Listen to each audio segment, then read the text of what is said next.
you guys, Yulia here. So I am helping out a friend with some plantains in front of her house, and we went out to a nursery today and we picked up some awesome plants, and I thought I'd show it to you because you may get some ideas for your own plantains. And the first plant that we picked up is this gorgeous oak leaf hydrangea, and I have a soft spot for oak leaf hydrangeas in my heart because they're such beautiful shrubs. They're pretty much all season interest plants. They have beautiful flowers, gorgeous fall color, and also peeling bark that you can see in the winter.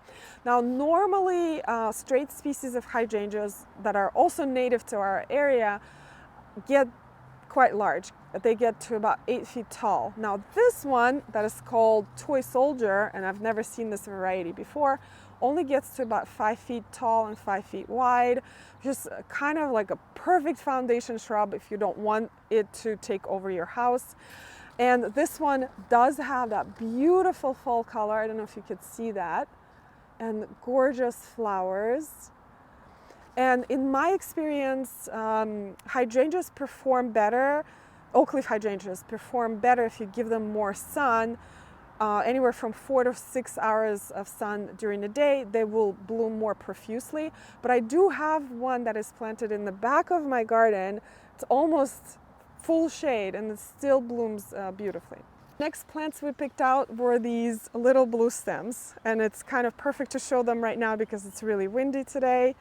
And I just love how grasses move in the wind, and also with all of the sun shining on it. Look how pretty. Now the regular straight variety of little blue stem tends to splay open a little bit. This is a different variety. It's called Standing Ovation. They tend to be a little bit more vertical and very strong in stature. And also gorgeous color. So they get purple as season progresses, and then they get really purple in the fall. And you can actually leave them in the winter for your winter interests. Now these grow to about 3 to 4 feet tall and about 2 feet wide, and hardy to zone 3. But I love this variety. Actually last week I bought about 30 for one of my projects.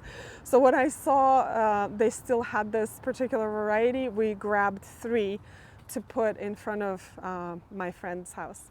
And here's a really cute salvia. This is called Blue Marvel, and I planted this variety at one of my projects a while ago, and it performs really well. And it stays this compact. It only gets to about 12 inches by 12 inches. It has these gorgeous blue flowers. It is favored by hummingbirds and pollinators. Once it's done blooming in the spring, you can cut it and it will bloom again in the fall. Check out the sedum here. Isn't this like the coolest thing? This one is called SunSparkler Blue Pearl, and I've never seen one for sale before. And we decided to grab it together with this one. This one is Rosy Glow. And I think they look so cool together. You know what else looks good with this? Is the little blue stem. And you know how I always say fine texture, bold texture? This is such a beautiful combination. And both of these plants require exactly the same conditions. Poor soil, lots of sun, no fertilizer. Isn't this so cool? So sedums are really low maintenance plants. If you have a spot with a lot of sun, poor soil, this is a plant for you. And here's another shrub that we got. It's a little too big to be in the frame. Hope you could see it. This is Hypericum Hidcote. And this is a really great shrub because it can take all sorts of soil conditions. It can even grow well in clay. It can take all sorts of sun conditions. It can be grown in full sun, part shade. And it blooms with these beautiful buttery yellow flowers that are kind of big for Hypericum. Usually Hypericums have a lot of tiny flowers, but this was bred to have larger flowers. And it blooms pretty much from the start of the summer all the way into the fall. And then in the fall, it forms really cool looking fruit. And then when it's not blooming, it still looks really beautiful. Like look at this foliage here. It has a kind of like a blue tint to it. And it behaves very interestingly as for the climate. So if you're in a colder climate, it will behave almost like a perennial and die all the way to the ground and then flush out every year, brand new.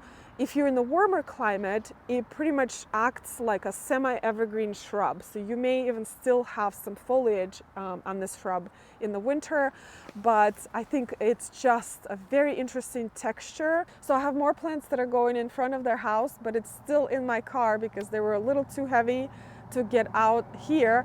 But before I show you those, I want to show you some shade plants that we got because their backyard is quite shady. And we got lots of Heucheras because the colors were so incredible. And I am familiar with two of these. So these two, this is the Citronelle and Caramel. Caramel Heuchera is a really, really good Heuchera. I've had one for over 10 years, and a lot of Heucheras tend to peter out with age, and not all Heucheras are created equal, and if you struggle with Heucheras, it's probably the wrong variety. If you want to find a really healthy, well-performing variety, I highly recommend that you go to Mount Cuba trials and just see how certain Heucheras performed. And there are some winners and there are some losers out there. But Caramel is a winner for me. It literally just performs and lives in the garden for a very long time. You can divide it and spread it around your garden. It's just such a beautiful color. Citronelle is the same. Citronelle performs really well for me, and that beautiful chartreuse color. Now these two right here, I am not familiar with. This one is called Northern Exposure Siena. Look at this color. Oh, so pretty. And then this one kind of suffered during transport a little bit, but the color is Forever Red, and it's literally, look at this. Amazing, amazing. So yeah, these are going in the backyard. And these are the last two plants that we got. These are Green Mountain boxwoods. And the reason why I couldn't get them out to show you is because they're B&B, or they're in burlap. And burlap plants are super heavy because they use clay to pack them. But the Green Mountain boxwoods are just so beautiful. I love the kind of the blue hue of the leaves again, and it's just such a beautiful texture, and they needed some evergreen interest in front of their house, and this will be flanking their front door. I think it will look just perfect. All right, you guys, this is it for today, and now I will drop these plants off at my friend's house so they can plant them, and I will post the before and after photos at the end of this video so you can see the transformation. And thank you so much for watching today's video. I hope you learned something new, and I will see you in the next one. Bye.